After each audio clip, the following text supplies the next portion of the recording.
हम क्या कोर्सेज कराते हैं, हमने आपको 2 प्रोफेशन के बारे में बताया। अब हम आपको एक उस कोर्स के बारे में बताते हैं जो कि आपके लिए, आपके फैमिली के लिए, आपके यहाँ रहने वाले लोगों के लिए बहुत जरूरी है। इससे आप किसी भी व्यक्ति की किसी भी समय मदद कर सकते हैं। उस कोर्स का नाम है CPR। CPR क्या है, कब और क्यों दिया जाता है, हम इस पर भी बात कर लेते हैं। सबसे पहले हम बात करते हैं CPR की फुल फॉर्म क्या है। तो इसको बोलते हैं कार्डियो पल्मोनरी रिससिटेशन। ठीक है, ये हमारी इसकी फुल फॉर्म होगी। दूसरा, हम CPR कब देते हैं, इसके लिए हमें ये मालूम होना चाहिए कि हम CPR कब देंगे। तो इसके हमारे कुछ 5 पॉइंट्स होंगे, उन पॉइंट्स का हम हमेशा याद रखेंगे। सबसे पहले जहाँ भी कोई एक्सीडेंट या दुर्घटना घटी है उस जगह को हम देखेंगे कि वो सेफ है या नहीं है।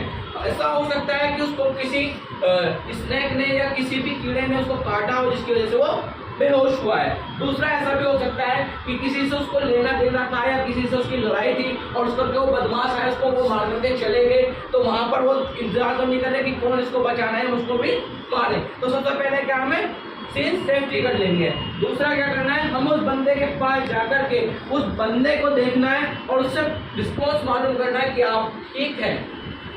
अगर वो रिस्पॉन्स नहीं करता है तो देन अगला जो हमारा तीसरा पॉइंट होता है उसको हम उसकी पल्स चेक करते हैं। पल्स जो हमें करनी होता है कैरोटिड पल्स चेक करते हैं। ठीक है, कैरोटिड पल्स जो होती है मेरी गर्दन पर होती है, जहां मैं आपको दिखा रहा हूँ। ठीक है, यहाँ हम जब चेक करेंगे तो यहाँ पर हमारे चेक करने से उसकी हमें पता चलेगी कि इसकी जो पल्स है वो काम कर रही है या नहीं कर रही है।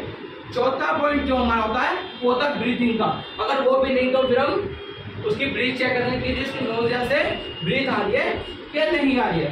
ये हमारी 3 से 4 चीज क्लियर होगी। अब 5वीं चीज है, अब ये बंदा अनकॉन्शियस है तो हम इसमें क्या करेंगे, अनकॉन्शियस पेशेंट के लिए हमें क्या करना होगा। सबसे पहले हम उसको, हमें ये पता चलेगा कि अनकॉन्शियस है। अब इसका मतलब क्या है, इसको हार्ट अटैक नहीं आया, ये क्या हुआ है, कार्डियक अरेस्ट का पेशेंट है। अब इसको हम क्या करेंगे, CPR को देना है। तो CPR की मैं फुल फॉर्म आपको बता चुका हूँ। यहाँ पर आपने क्या करना है, इसकी चेक करने के बाद सबसे पहले आपको फोन करना है किसको, एम्बुलेंस को, या जो वहाँ पर खड़े हुए कुछ व्यक्ति हो सकता है या कोई भी अननोन पर्सन हो सकता है, आप उससे भी हेल्प ले सकते हैं।